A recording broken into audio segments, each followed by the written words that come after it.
사랑하는 새누교회 성도 여러분, 오늘은 4월 8일 목요일 아침입니다. 이 아침에 주신 하나님의 말씀으로 우리가 승리하는 하루 되기를 소망합니다. 제가 기도하고요, 함께 하나님 말씀을 보겠습니다. 하나님, 이 시간에 저희들이 하나님 말씀 앞에 있습니다. 귀한 하나님의 말씀이 우리에게 늘 머물게 주님 도와주셔서 우리의 삶의 모든 부분에 하나님의 말씀이 영향을 미칠 수 있도록 주님 인도하여 주옵소서. 예수님의 이름으로 기도드립니다. 아멘.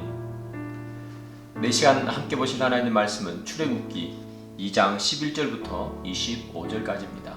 모세가 장성한 후에 한 번은 자기 형제들에게 나가서 그들이 고되게 노동하는 것을 보더니 어떤 애굽 사람이 한 히브리 사람 곧 자기 형제를 치는 것을 본지라.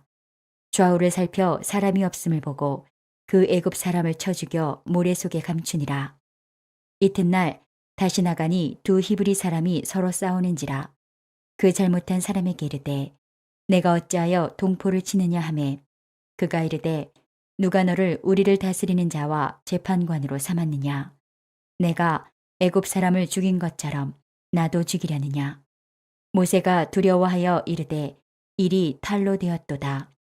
바로가 이 일을 듣고 모세를 죽이고자 하여 찾는지라. 모세가 바로의 낯을 피하여 미디안 땅에 머물며 하루는 우물 곁에 앉았더라. 미디안 제사장에게 7딸이 있었더니 그들이 와서 물을 길어 구유에 채우고 그들의 아버지의 양떼에게 먹이려 하는데 목자들이 와서 그들을 쫓는지라. 모세가 일어나 그들을 도와 그 양떼에게 먹이니라. 그들이 그들의 아버지 루엘에게 이를 때에 아버지가 이르되 너희가 오늘은 어찌하여 이같이 속히 돌아오느냐. 그들이 이르되 한 애굽 사람이 우리를 목자들의 손에서 건져내고 우리를 위하여 물을 길어 양떼에게 먹였나이다. 아버지가 딸들에게 이르되 그 사람이 어디에 있느냐. 너희가 어찌하여 그 사람을 버려두고 왔느냐. 그를 청하여 음식을 대접하라 하였더라. 모세가 그와 동거하기를 기뻐하매 그가 그의 딸 십보라를 모세에게 주었더니 그가 아들을 낳음에 모세가 그의 이름을 게르솜이라 하여 이르되 내가 타국에서 나그네가 되었음이라 하였더라. 여러 해 후에 애굽 왕은 죽었고 이스라엘 자손은 고된 노동으로 말미암아 탄식하며 부르짖으니 그 고된 노동으로 말미암아 부르짖는 소리가 하나님께 상달된지라. 하나님이 그들의 고통 소리를 들으시고 하나님이 아브라함과 이삭과 야곱에게 세운 그의 언약을 기억하사 하나님이 이스라엘 자손을 돌보셨고 하나님이 그들을 기억하셨더라. 여호와 이레라는 말이 있죠. 아브라함과 이삭의 관계 속에서 나왔던 말이죠. 아브라함이 그 아들 이삭을 모리아산에서 죽이려고 하는데 대신 순양 한 마리가 준비되어 있어서 그 양을 이삭 대신에 바치면서 생긴 말이 여호와 이레, 즉 하나님께서 준비하신다 하는 그런 뜻이죠. 모세의 인생을 보면 바로 여호와 이레의 인생이 아닌가 그렇게 생각합니다. 태어날 때부터 히브리 산파, 믿음 있는 히브리 산파를 하나님께서 준비해 놓으시고 또 애굽 왕 바로의 딸을 준비해 놓으셔서 그가 갈대 상자에 있는 그런 모세를 살려주게 한 것, 이것이 다 여호와 이레가 아닌가 그렇게 생각합니다. 그리고 장성해 가면서 또한 이 모세는 어릴 때는 어머니의 집에서 그렇게 히브리 교육을 받게 되고요, 또 커서는 애굽 왕궁에서 최고의 교육을 받는 그런 사람이 되는 거죠. 그래서 이 모세는 교육부터 히브리의 교육 그리고 왕궁에서의 교육, 그래서 모든 것을 다 받아서 사실은 어릴 때부터 지도자의 수업을 하나하나 하나님께서 여호와 이레로 그렇게 가르쳤던 사람, 그 사람이 바로 모세지요. 이 모세는 하나님께서 준비해 놓으신 길을 걸어가고 있는데 그 길을 걸어가는 사람은 정작 그 길이 하나님의 길인지 사실은 걸어가는 동안에는 잘 알 수 없는 거죠. 그래서 때로는 좌절하기도 하고요, 때로는 힘들어 울기도 하고요, 그렇습니다. 우리의 인생도 마찬가지겠죠. 하나님께서 우리에게 하나님의 길을 모두 다 예비해 놓으셨습니다. 각각의 모든 사람들에게 하나님의 그 길, 하나님께서 우리 앞에 예비해 놓은 길을 우리가 걸어가게 되는데요. 사실은 그 길을 우리가 알지 못하고요. 그 길이 어디로 뻗어 있는지 그것을 우리가 모르기 때문에 항상 걸어가면서 때로는 불안해하고요. 때로는 두려워하기도 하고 때로는 힘들어하는 것 같습니다. 그러나 우리가 걷는 동안에는 이것이 하나님의 예비해 놓은 길인가? 그런 것을 잘 기억 못할 때도 있는데, 그러나 지나오고 보면 그 길이 하나님께서 준비해 놓으신 길이구나 하는 것을 우리는 잘 알 수 있게 되는 거죠. 그래서 여러분, 우리가 걸어가는 길이 때로는 힘들고 또 어려운 순간들이 있을지라도 하나님께서 예비해 놓으신 길을 우리가 걸어간다, 그렇게 생각하시면 두려울 것도 없고요. 또 눈물 지을 것도 없는 것 같습니다. 하나님께서는 우리에게 좋은 길, 또 평탄한 길, 그런 길들을 하나님께서 우리에게 마련해 놓으셨기 때문에 걸어가는 이 길이 비록 힘들지라도 그 끝에 도달하면 푸른 초장과 맑은 시냇물 같은 그런 길을 주님께서 예비해 놓은 줄 믿습니다. 장성한 모세가 어느 날 애굽 사람이 자기 동족이죠, 히브리 사람을 때리는 걸 봤어요. 그러자 이 어릴 때부터 엄마에게 히브리 민족의식을 강하게 교육받았던 이 모세가 애굽 사람이 자기 동족을 때리는 것을 참을 수가 없었던 것 같아요. 그래서 이 애굽 사람을 모세는 때리게 됩니다. 그리고 때려서 죽게 만들어 버리죠. 그래서 몰래 이렇게 파묻었는데요. 그 다음날 이 모세가 길을 가다가 히브리 사람끼리 서로 싸우는 것을 보는 거죠. 그때 이 모세가 서로 같은 동족끼리 왜 싸우냐, 싸우지 말라 이렇게 말렸더니 그 중에 한 사람이 내가 어제 애굽 사람을 쳐 죽여놓고 나도 그렇게 죽이려고 하느냐 하는 이야기를 하게 되죠. 그래서 이 모세가 애굽 사람을 내가 죽인 것을 많은 사람들이 알고 있구나. 그래서 그때 이제 도망을 가게 되는 일이 오늘 본문에 이어지죠. 이 모세는요, 히브리인을 위해서 무엇인가 하려고 했어요. 어머니에게서 어렸을 때부터 민족의식을 강하게 교육받았기 때문에 이 모세는 히브리 민족을 위해서 일하고 히브리 민족을 돕고 싶었던 거죠.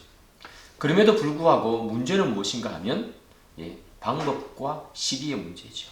그가 아무리 히브리 민족을 돕고 또 그들을 위해서 일하고 싶었지만 그럼에도 불구하고 방식과 그리고 시기는 맞아야 한다는 거죠. 그런데 어떻게 히브리 민족을 돕습니까? 사람을 때려 죽이는 것으로 히브리 민족을 돕게 되죠. 여러분, 그런 방식으로는 히브리 민족을 도울 수가 없습니다. 시기적으로도 그렇습니다. 모세가 좀 더 성장하고 모세가 인생을 좀 더 살아가고 난 이후에 연륜이 있을 때, 그럴 때 움직이었어야 하는데 이 모세는 젊고 혈기가 왕성할 때 그렇게 움직이다 보니까 실수를 하게 되는 거죠. 그리고 애굽에서 도망 나와서 미디안 광야로 가게 됩니다. 우리도 하나님의 일을 할 때 마찬가지인 것 같습니다. 하나님을 일을 할 때 가장 중요한 것은 방식과 시기의 문제겠죠. 누구든지 하나님의 일을 할 수 있고 또 하나님의 일을 하면 하나님께서 기뻐하시지만 그러나 그 방식과 그 시기가 적절해야 합니다.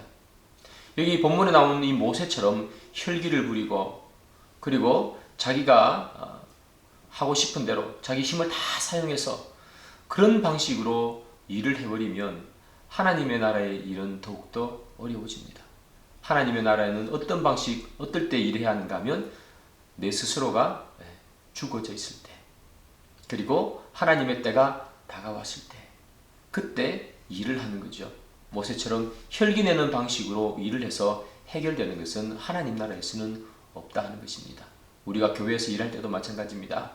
우리가 교회에서 일할 때 내 혈기로 그리고 내 열정으로 열심히 일하지만 그러나 그것이 올바른 방식과 올바른 태도로 일해야 한다.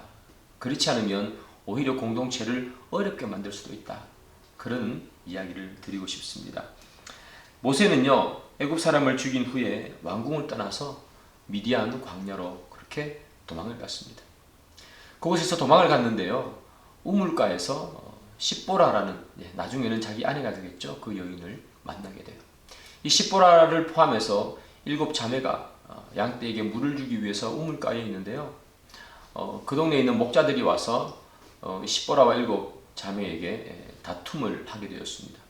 그러자 이 모세가 다툼을 말리고 그 목자들을 쫓아내고요. 십보라와 그가 데리고 온 짐승들에게 물을 먹을 수 있게 해주는 일이 있게 되죠. 애굽에서는 다툼을 말렸다가 이쪽으로 미디안으로 도망 나오게 됐고요. 미디안에서는 다툼을 말려서 어떤 일이 벌어지는가, 십보라의 남편이 되는 결혼하는 일이 있게 되죠. 똑같이 싸움을 말리는데 결과는 너무 다르게 나왔던 것 같습니다. 십보라와 결혼한 이후에 이 모세는 아이를 낳는데 그 아이의 이름은 게르솜입니다. 뜻이 무엇인가 하면 내가 타국에서 나그네가 되었다. 아마 이 모세는 결혼해서 아이를 낳고 할 때까지 이 애굽에서 도망 나왔던 일들이 마음속에 계속해서 있었던 것 같아요. 그래서 자기의 신세를 바라보면서 내가 타국에서 객이 되었다, 이렇게 이야기하고 있습니다. 모세가 애굽을 떠난 후에 애굽에 있던 이스라엘 백성들은요 더 많이 힘들어졌어요. 왜냐하면 더 많은 노역을 하게 되었고요. 그래서 더 많은 노동 때문에 육체적으로 더 많이 힘들어졌습니다. 그래서 성경을 보니까 이 이스라엘 사람들이 부르짖었다, 이렇게 이야기합니다. 너무 힘들어서 비명을 지른 거죠. 그것이 하나님을 향한 부르짖음은 아닙니다. 그들은 그곳에서 애굽의 종살이를 하면서 하나님을 잊어버리고 살았기 때문에 하나님을 향한 부르짖음은 아닙니다. 그저 그들의 신세에 대한 한탄이겠죠. 부르짖었죠. 그런데 성경을 보니 그들은 그냥 부르짖었지만 하나님은 그들의 부르짖음에 응답하고 계세요. 아브라함의 하나님, 이삭의 하나님, 야곱의 하나님, 그 하나님이 이스라엘 백성과 맺었던 언약을 기억하시사 그들의 괴로움을 그냥 넘겨두지 못하셨던 거죠. 사람은 그냥 괴로워서 부르짖었는데 하나님은 그들의 부르짖음을 보고 그들을 구원할 계획을 세우고 계시는 겁니다. 우리의 인생도 그렇습니다, 여러분. 우리가 때로는 부르짖고 힘들어서 눈물 흘리고 때로는 기도할 힘도 없을 때 그럴 때 있잖아요. 그래도 하나님은 그 부르짖음과 그 눈물을 다 알고 우리를 도와주시기 위해 움직이시는 분이 바로 누구신가? 우리의 하나님인 줄 저는 믿습니다. 오늘 본문을 통해서 우리가 배워야 할 몇 가지가 있습니다. 첫 번째는 뭐냐 하면 이 모세처럼 히브리인을 위해서 일을 하기 위해서도 방법과 때가 중요하다. 하나님을 위해서 우리가 일을 할 때도 방법과 때를 잘 지켜야 한다. 두 번째는 무엇인가 하면 마지막에 말씀드린 것처럼 우리가 하나님께서 우리가 그냥 부르짖더라도 하나님은 우리의 괴로움과 우리 아픔을 다 아신다. 그래서 하나님은 우리 곁에 늘 계시고 늘 도와주시는 분, 우리의 환경과 모든 것들을 다 아시는 분이시니 여러분, 그런 하나님을 신실하게 믿으시는 그런 저와 여러분 되기를 주님의 이름으로 축복합니다. 기도하겠습니다. 주님, 이 시간에 저희들이 함께 하나님 말씀을 상고했습니다. 하나님, 오늘 주신 말씀처럼 저희들이 하나님의 일을 할 때에도 저희들의 일을 하는 방식과 일하는 때를 기억하게 하시고, 또한 저희들 힘들고 어려울 때마다 저희들보다 더 먼저 저희들의 사정을 아셔서 저희들 옆에 계셔 주시는 주님, 그 주님께 감사를 드릴 수 있는 오늘 하루가 되게 인도하여 주옵소서. 예수님의 이름으로 기도드립니다. 아멘. 계속해서 하나님 말씀 보시고요, 또 기도 또 많이 하시기를 바랍니다. 감사합니다.